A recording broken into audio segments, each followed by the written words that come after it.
جب یہودی فلسطینیوں کو مارتے ہیں ہم مذمت کرتے ہیں اور ہم فلسطینیوں کے ساتھ کھڑے ہوتے ہیں اس لیے کہ ان کے ساتھ زیادتی ہو رہی ہے. ایسے ہی کشمیر کی سرزمین پر جب ان چند نہتے لوگوں کو مارا گیا سارے ہندوستان کے مسلمان اور سارے لوگوں نے ایک آواز کہا یہ کام غلط ہوا, کسی نہتے بے قصور کو مارنے کی اجازت اسلام کبھی اجازت نہیں دیتا. سبق اس سے ان لوگوں کو بھی لینا چاہیے جو آئے دن اس وطن کے اندر مذہب پوچھ کے لوگوں کے ساتھ برا سلوک کرتے ہیں, مذہب پوچھ کے مارتے ہیں, مذہب پوچھ کے بائیکاٹ کرتے ہیں. کوئی کسی بھی طرح کسی بے قصور کو مارے اسلام کہتا ہے وہ مسلمان نہیں ہو سکتا. پیارے آقا علیہ الصلوۃ والتسلیم نے فرمایا المسلم من سلم الناس باللسانہ ویدہ, سچا مسلمان وہ ہے جس کے ہاتھ سے سارے لوگ محفوظ رہیں, جس کی زبان سے سارے لوگ محفوظ رہیں.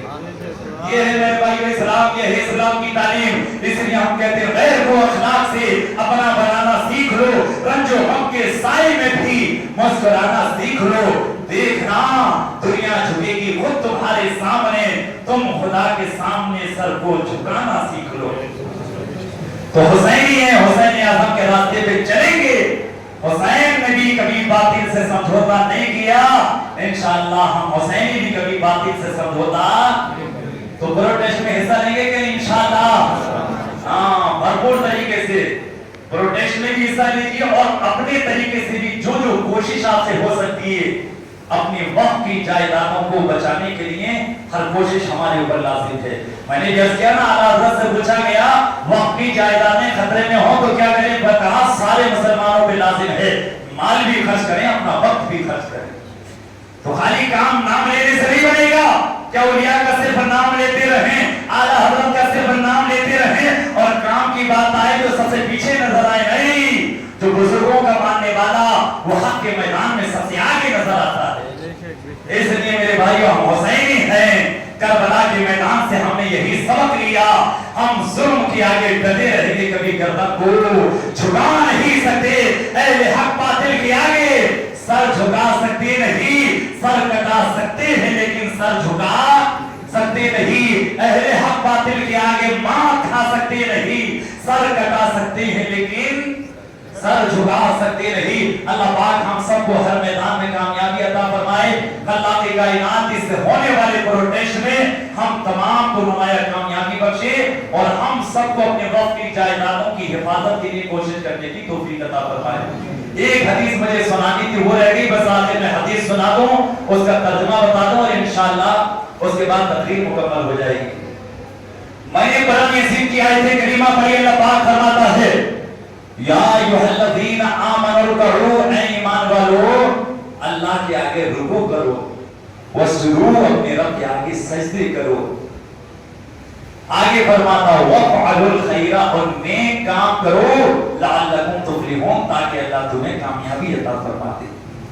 تو اللہ فرماتا ہے کامیابی چاہتے ہو تو اس کے لیے پہلے تمہیں اللہ اس کے رسول کا فرما بردار بننا ہوگا.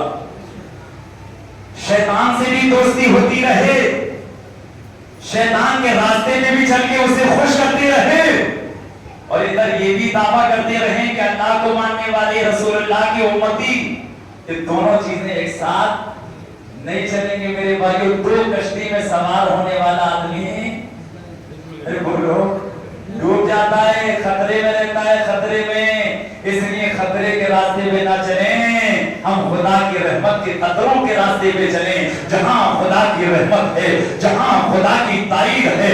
صرف خدا کے دین کے ساتھ رہیں, صرف خدا کے قانون کے ساتھ رہیں. جب بات شیطان کی آئے نہ شیطان کا سپورٹ کریں نہ کسی شیطانی کام کا سپورٹ کریں. ایک شاعر کہتا ہے عشق اللہ سے بھی اور شیطان سے یارانہ بھی, یہ بتا کس سے محبت کا صلہ مانگے گا, سجدہ خالق کو بھی اور ابلیس سے یارانہ بھی. حشر میں کس سے محبت کی جزا مانگے گا, حشر میں کس سے عقیدت کا صلہ مانگے گا. اگر آپ خدا کے ہیں تو ہمیشہ خدا کے بن کے رہے, شیطان کے راستے سے مکمل پرہیز کریں. آج کتنے افراد ہمارے درمیان ایسے بھی ہیں اپنے آپ کو مسلمان بھی کہتے ہیں لیکن گناہوں کے اندر بھی ڈوبے ہوئے ہیں. اور آج تو معاملہ ایسا ہے کتنے لوگ ایسے بھی مل جائیں گے ہمارے قائد بنے ہوئے ہیں, ہمارے رہبر بنے